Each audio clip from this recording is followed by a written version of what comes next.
கொங்கு மக்களே, சின்மையின் இசைமழையில் நனைய தயாராகுங்கள். கார்த்திபுரம் மே 16. உங்கள் டிக்கெட்களை 41sounds.com இணையதளத்திலிருந்து பெற்றுக்கொள்ளலாம். கடவுளின் பெயரால் ஆணையிட்டு கூறுகிறேன்.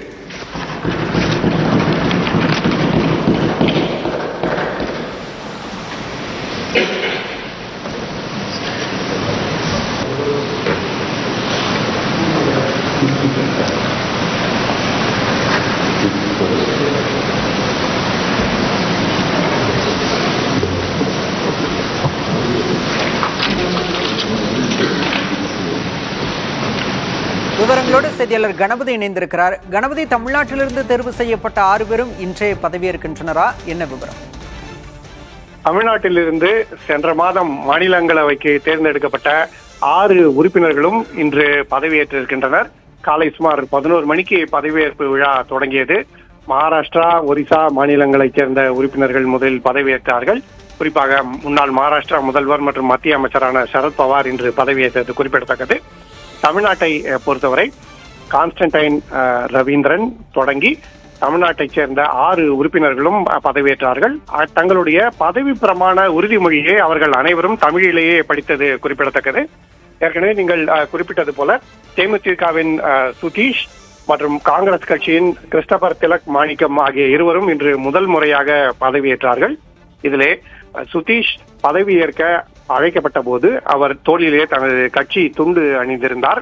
குடியரசு துணைத் தலைவரான சிபி ராதாகிருஷ்ணன் அதை தன்னுடைய இருக்கையிலேயே அவர் வைத்துவிட வேண்டும் என கோரிக்கை வைத்தார். அதை ஏற்று சுதீஷ் தனது துண்டை தனது இருக்கையில் வைத்துவிட்டு கையில் வைத்திருந்த ஃபைலையும் அங்கேயே வைத்துவிட்டு பின்னர் சென்று பதவியேற்றார். பதவியேற்ற பிறகு குடியரசுத் தலைவர் சிபி ராதாகிருஷ்ணனை அவர் சந்தித்து வாழ்த்து பெற்றார்.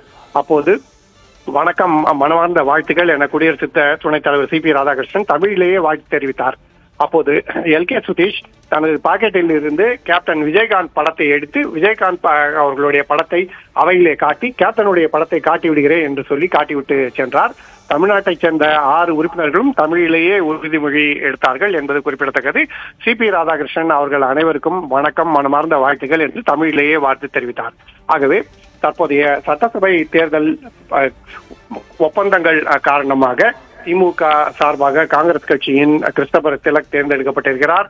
அதிமுக சார்பாக அன்புமணி ராமதாஸ் தேர்ந்தெடுக்கப்பட்டிருக்கிறார். அதே போல திமுக சார்பாக தேமுதிகவின் சுதீஷ் தேர்ந்தெடுக்கப்பட்டிருக்கிறார். இப்படி திமுக மற்றும் அதிமுகவை சேர்ந்தவர்கள் மட்டுமல்லாது அந்த கட்சியினர் தேர்ந்தெடுத்த பிற கட்சிகளை சேர்ந்தவர்களும் இன்று பிரமாணம் எடுத்துக்கொண்டார்கள் என்பது குறிப்பிடத்தக்கது. கணபதி, ஒட்டுமொத்தமாக இன்று எத்தனை உறுப்பினர்கள் மாநிலங்களவை உறுப்பினராக பொறுப்பேற்றுக் கொண்டனர்? தமிழ்நாட்டைச் சேர்ந்த 6 உறுப்பினர்கள் இன்று பொறுப்பேற்றனர்.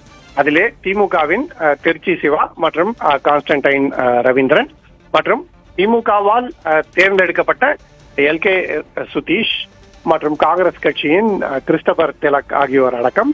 அதே போல அதிமுகவின் தம்பிதுரையும் இன்று மாநிலங்களவை உறுப்பினராக பதவியேற்றார். அதிமுகவால் தேர்ந்தெடுக்கப்பட்ட அன்புமணி ராமதாசும் இன்று மாநிலங்களவை உறுப்பினராக மீண்டும் பதவியேற்றிருக்கிறார். இதிலே கிறிஸ்டபர் திலக் மற்றும் எல்கே சுதீஷ் ஆகியோர் மற்றும் கான்ஸ்டன்டைன் ரவீந்திரன் ஆகிய 3 பேரும் முதல் முறையாக மாநிலங்களவை உறுப்பினர்களாக தேர்ந்தெடுக்கப்பட்டிருக்கின்றனர். திருச்சி சிவா மற்றும் தம்பிதுரை ஏற்கனவே உறுப்பினர்களாக இருந்தவர்கள் மீண்டும் திரும்பி மாநிலங்களவை உறுப்பினர்களாக தேர்ந்தெடுக்கப்பட்டிருக்கிறார்கள். அன்புமணி ராமதாஸ் மாநிலங்களவை உறுப்பினராக இருந்தார். அவர் பதவிக்காலம் முடிந்த பிறகு சிறிது காலம் உறுப்பினராக இல்லாமல் இருந்து அவரும் இன்று மீண்டும் தேர்ந்தெடுக்கப்பட்டிருக்கிறார். மாநிலங்களவை துணைத் தலைவரான ஹரிவன்ஷ் மற்றும் ஜெயராம் ரமேஷ் உள்ளிட்ட மூத்த உறுப்பினர்கள் புதிய உறுப்பினர்களுக்கு வாழ்த்து தெரிவித்தார்கள். பதவியேற்பு நிகழ்ச்சி தொடங்கி நடைபெறும் சூழலிலே மூத்த உறுப்பினர்களிலே தேர்தல் பிரச்சாரத்துக்கு செல்பவர்கள் பலரும் சென்று விட்டார்கள் என்றால் அவர்கள் அவையிலே இருக்க முடியவில்லை. ஆகவே மீதமுள்ள உறுப்பினர்கள் இன்று அவையிலே நடவடிக்கையில் இந்த நிகழ்ச்சியிலே பங்கேற்று புதிய உறுப்பினர்களுக்கு வாழ்த்து தெரிவித்தார்கள். நன்றி கணபதி. கொங்கு மக்களே, சின்மையின் இசைமழையில் நனைய தயாராகுங்கள். கார்த்திபுரம் மே 16. உங்கள் டிக்கெட்களை 41sounds.com இணையதளத்திலிருந்து பெற்றுக்கொள்ளலாம்.